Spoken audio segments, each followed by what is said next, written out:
오늘 본문 말씀에 보면 세례 요한이 예수님께 자신의 제자들을 보냅니다. 왜냐하면 예수님에 대한 소문을 많이 세례 요한이 듣고 또 그분이 행하시는 그런 기적들의 이야기를 들으면서 제자들을 보내서 예수님께 질문합니다. 오실 그분이, 그러니까 우리에게 약속된 그 메시아가 당신이십니까? 아니면 우리가 다른 분을 또 기다려야 됩니까? 그 질문을 생각하며 오늘 우리의 신앙에 우리 스스로 이런 질문이 필요하지 않을까 싶습니다. 여러분의 삶에 예수님이 이미 오셨습니까? 아니면 아직 안 오셨습니까? 또 오실 분을, 또 내 삶에 그렇게 역사하실 그 하나님을 그냥 막연하게 기다리고만 있습니까? 이 질문에 대해서 우리의 생각을 좀 도와줄 만한 영화를 하나 찾았습니다. 우리가 지난주에 이어서 영화를 가지고 설교를 하고 있는데 이렇게 녹화하는 이 방송으로는 영상은 못 보여드리지만 제가 설명하고 또 사진을 보여드리면서 이 영화에 대해서 그리고 이 영화를 통한 하나님의 메시지를 우리가 같이 생각해 보려고 합니다. 오늘 우리가 함께 나눌 영화는 오일의 마중이라고 하는 중국 영화입니다. 이 영화를 감독한 사람은 장예모라고 하는 감독인데요. 중국에서는 굉장히 많이 알려지고 또 유명한 분이지요. 2008년에 있었던 그 베이징 올림픽 때 이 개막식과 폐막식을 총 감독했던, 그러니까 중국 문학의 대표적인 사람이라고 할 수 있습니다. 이분이 감독을 하고, 그리고 아마 여러분이 잘 아실 것 같은데 공리라고 하는 유명한 영화 배우, 그 여배우죠. 출연을 하고, 또 진도명이라고 하는 이분도 굉장히 많이 알려진 영화 배우인 것 같습니다. 그래서 이 훌륭한 감독과 또 유명한 배우들이 출연해서 굉장히 큰 흥행을 일궈냈던 그런 영화입니다. 이 영화의 시대적 배경은 1960년대, 70년대에 있었던 중국의 문화혁명입니다. 문화혁명은 여러분 잘 아시듯이 마오쩌둥이 이제 재집권을 하기 위해서 중국 전역에 어떤 강한 사회주의를 심으려고 했던, 그래서 많은 지식인들을 투옥시키고 또 죽이고 또 중국 전체가 굉장히 암흑기에 접어든 그런 파괴적인 시기였다라고 사람들이 평가를 하지요. 그 당시에 이제 지식인들이 그 반동분자로 여겨져서 굉장히 어려움을 많이 당했는데 이 영화에서도 그런 인물이 등장합니다. 이 영화를 보면요, 어떻게 보면 그냥 한 가정의 스토리예요. 근데 그 한 사람 한 사람이 의미를 갖고 또 좀 더 깊게 영화를 해석하다 보면은 이 문화혁명으로 인한 그런 국가적인 비극과 또 그로 인한 상처를 다루고 있는 영화입니다. 그래서 제가 이 영화의 줄거리를 간단히 말씀드릴게요. 대학 교수였던 루 옌스라고 하는 사람이 있습니다. 이 가정의 남편이지요. 문화혁명으로 인해서 이 지식인이었던 이 사람은 이제 잡혀가게 되고, 그리고 어렵게 10년 만에 탈출을 합니다. 근데 이 탈출했다라고 하는 이제 사실이 알려지면서 어느 날 이 가정, 그러니까 아내와 또 딸이 살고 있었는데 이 가정에 그 공산당원이 찾아와요. 그리고 너희 남편이 또 아빠가 탈출을 했는데 분명히 찾아올 것이다. 찾아오게 되면은 반드시 공산당에 신고를 해야 된다라고 이제 엄포를 놓습니다. 그리고 어느 날 몰래 이 남편이 찾아옵니다.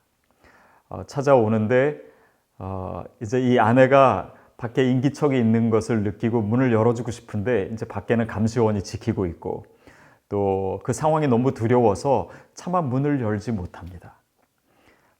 그래서 이제 안에서 아무 반응이 없으니까 이 남편은 그 자리를 이제 떠나게 되고 쪽지를 하나 남기게 되죠. 내일 아침 몇 시에 기차역에서 만납시다. 그래서 이 여인은 이제 그 편지를 받고 이제 가슴이 떨리기 시작했습니다. 그리고 딸 이름이 이제 단단이라고 나오는데요. 이 딸이 그 엄마가 가지 못하도록 말리죠. 왜냐하면 이 딸은 너무 어렸을 때 아빠를 떠나 보냈기 때문에 아빠의 얼굴도 기억하지 못합니다. 그리고 문 밖에서 사실 이 딸은 아빠를 만나요.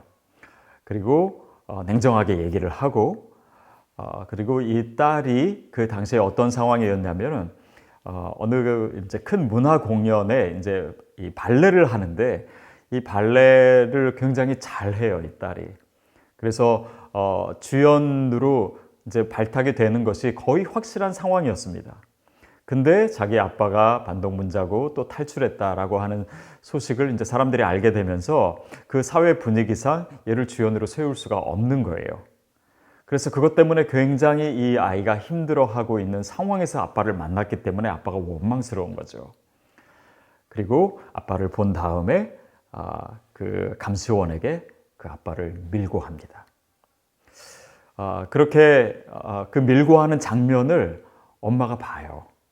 그러니까 이제 엄마는 그게 또 가슴이 아프고 또 딸이 원망스러워집니다. 그래서 이 딸이 이제 엄마 아빠를 만나러 갈 거냐고. 그래서 그 엄마가 여태까지 너를 위해서 살았지만 이제는 아빠를 생각하면서 살아야 되겠다. 엄마는 아빠를 꼭 만나야 되겠다라고 얘기를 해요. 그리고 그 다음날 아침에 일찍 먹을 것과 뭐 옷가지와 간단한 뭐 담요 이런 것을 챙겨가지고 기차역으로 갑니다. 남편을 만나러.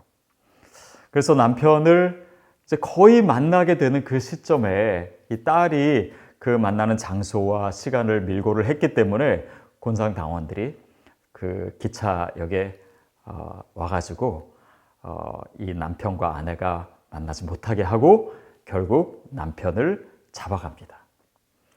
그러니까는 거기서 막 이렇게 실랑이가 일고 또 막 몸부림을 치면서 이 아내는 길바닥에 이렇게 세게 넘어지면서 머리를 다치게 돼요. 그리고 남편은 다시 잡혀가고 또 세월이 흐릅니다. 한 3년 시간이 지난 다음에 드디어 문화혁명이 이제 끝나게 돼요. 그리고 남편이 석방됩니다. 그래서 이 남편은 사랑하는 아내와 딸을 만나기 위해서 이제 집으로 오지요. 집에 왔더니 딸은 엄마랑 같이 살지도 않고 발레는 그만두고 공장에서 일하고 있고, 그래서 이제 또 집에 와서 아내를 만나서 그 감격적인 재회를 하려고 하는데 이 아내가 남편을 알아보질 못하는 거예요. 그때 넘어졌던 충격도 원인이 됐었고 또 시민성 기억 상실증이라고 뭔가 자신이 과거에 입었던 큰 상처 또 거기에 연루된 그 사람들을 무의식적으로 밀어내는, 그래서 특정한 사람을 기억하지 못하는 그런 장애였습니다. 그래서 남편이 너무 실망을 하지요. 할 수 없이 그 집 근처에 이 허름한 곳을 찾아서 거기서 따로 기거하기 시작합니다. 그러면서 이제 남편은 고민하는 거죠. 어떻게 하면 내 아내의 기억을, 나에 대한 기억을 되살릴 수 있을까? 그러던 중에 자신이 집에 도착하기 전에 썼던 편지가 도착을 해요. 이제 그 편지를 보니까 내가 이번 달 5일에 도착할 것이다. 이렇게 얘기를 한 그 편지 내용이 있어요. 그래서 그 편지를 가지고 딸을 주면서 이 편지를 엄마에게 전해줘라. 그러면 엄마가 5일이 되면은, 그게 바로 내일이었는데 5일이 되면은 기차역에 아빠를 마중하러 갈 거고 아빠가 그때 기차에서 막 내린 것처럼 해서 엄마를 만나면 엄마가 아빠를 알아볼 수 있을 것 같다. 그렇게 편지를 전하자 이제 그 아내는 또 감격하고 너무 기뻐가지고 그 다음날 팻말에다가 남편 이름을 크게 써가지고 기차역으로 갑니다. 그리고 남편을 기다려요. 사람들이 다 나왔습니다. 남편도 나왔어요. 그리고 아내 바로 가까이에 왔고 얼굴을 마주쳤는데도 불구하고 이 아내는 남편의 얼굴을 알아보지 못합니다. 남편이 굉장히 실망했겠죠.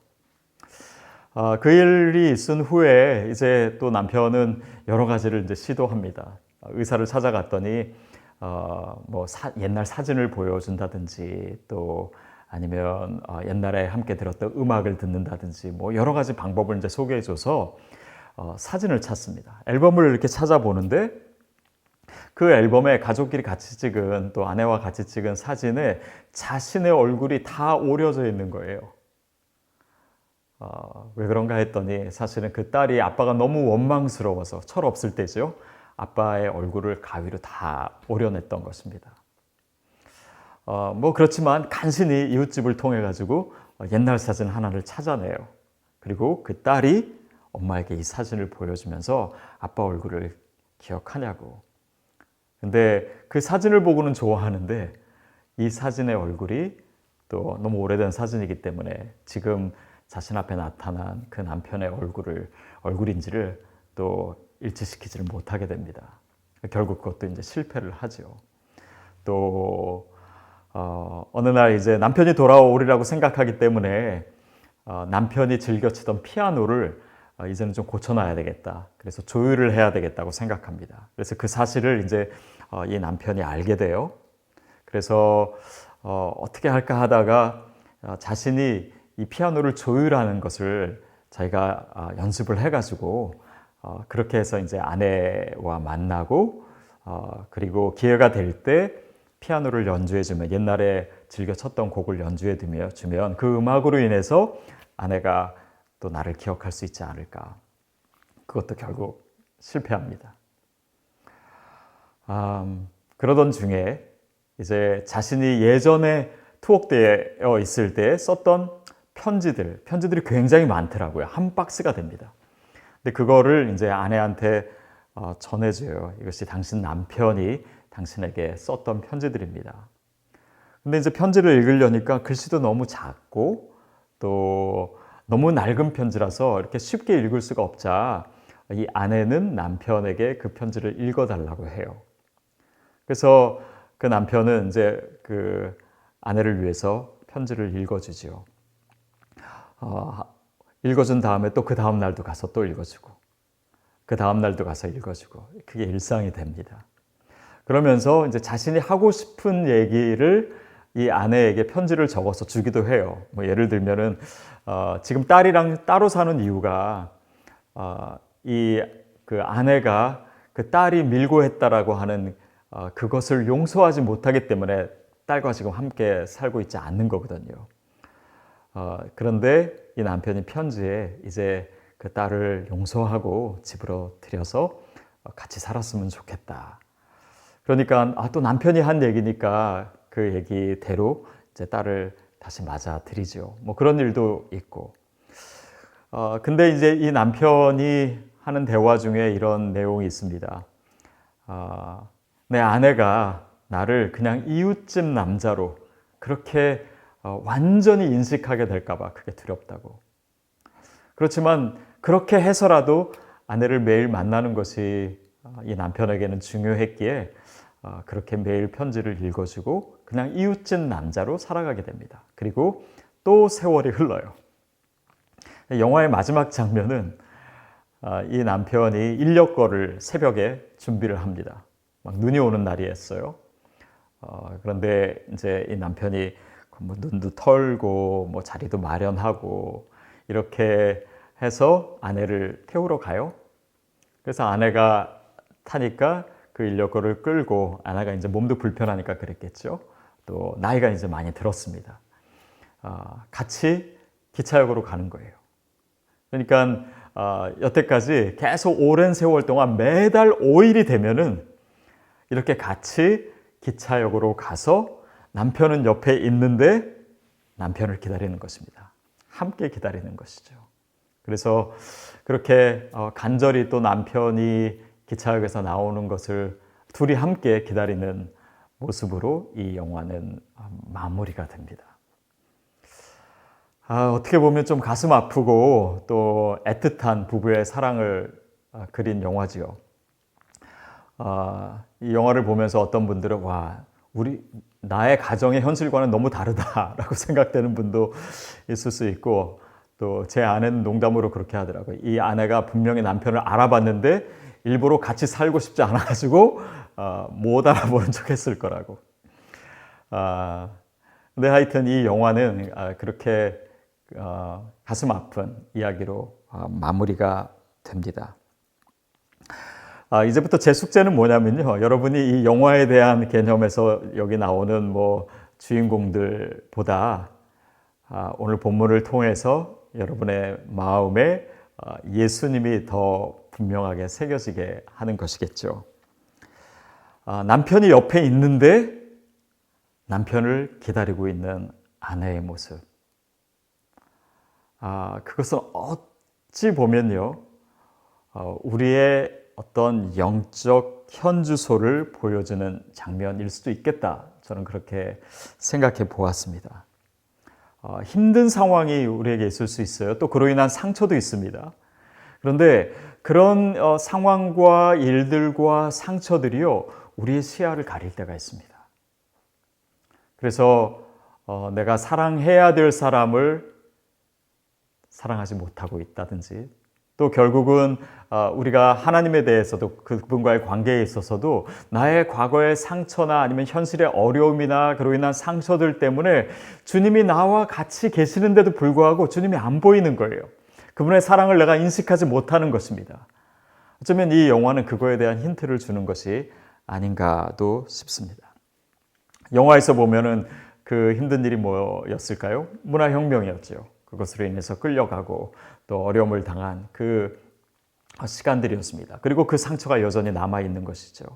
그러니까 그때 그 힘들고 어려운 경험들 때문에 아내는 그 상처에서 헤어나지 못하고 결국 그것으로 인해서 남편을 알아보지 못하고 있었던 것입니다.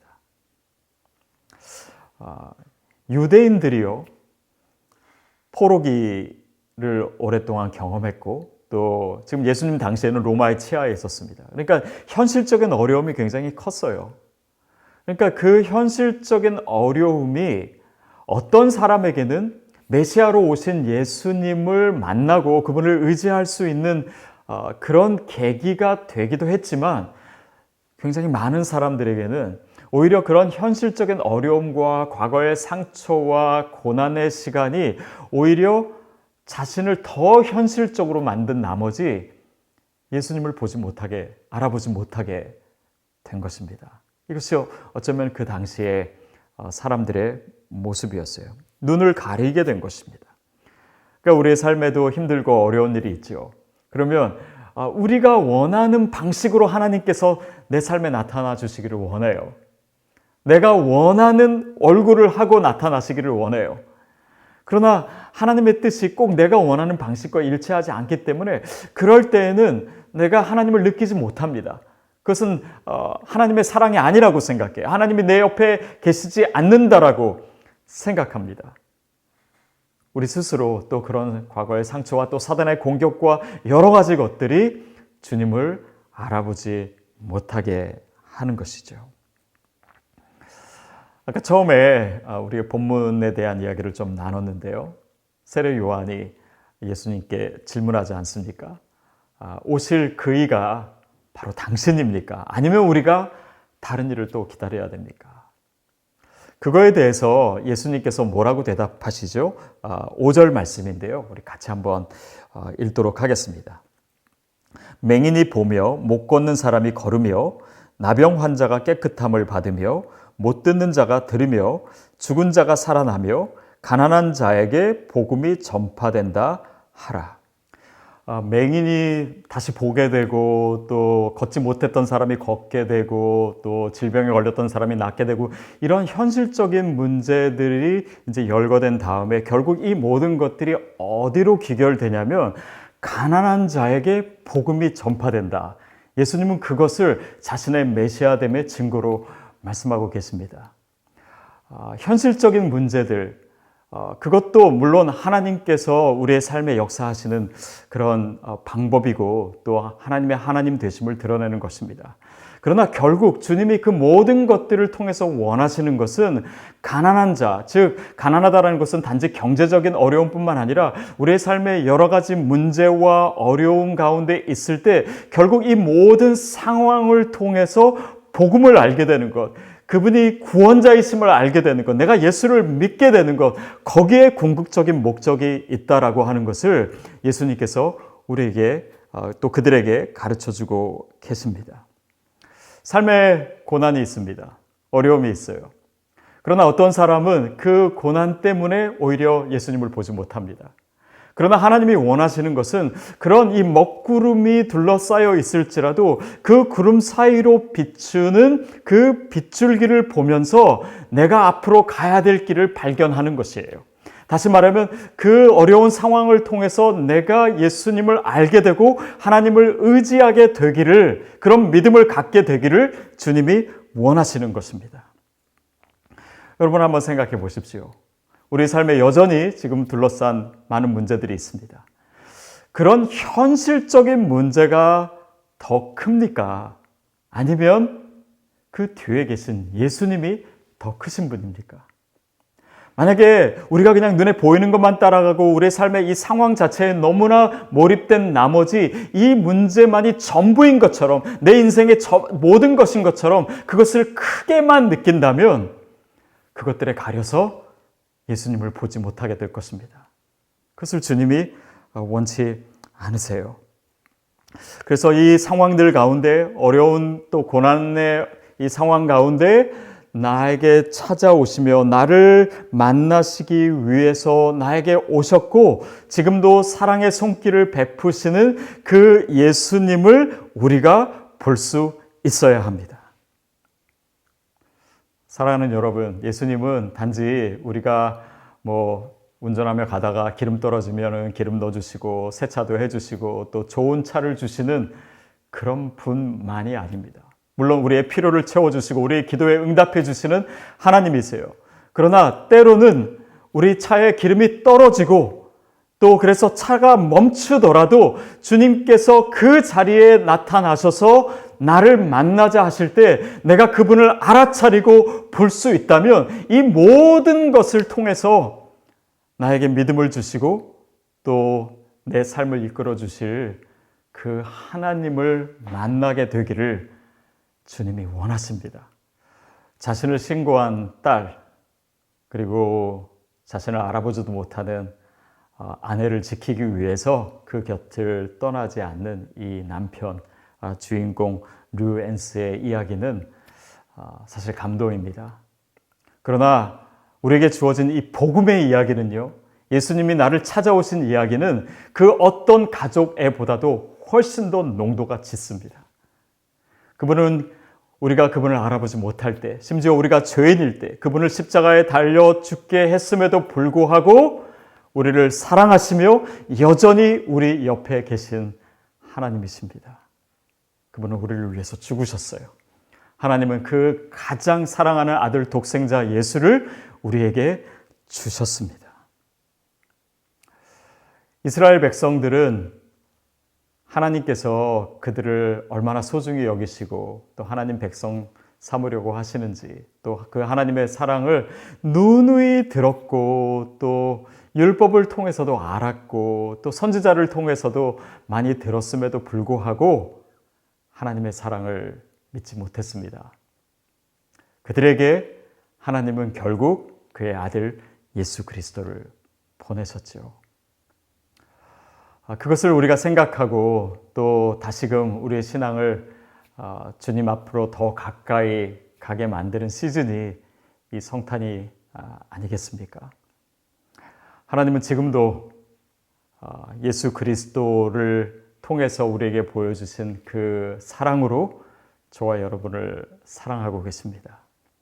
혹시 우리의 눈을 가리고 있는 것이 무엇인지, 나로 하여금 정말 하나님의 사랑과 용서를 지금 누리지 못하게 하는 것이 무엇인지 오늘 이 말씀 앞에서 우리가 다시금 깨달을 수 있게 되기를 바랍니다.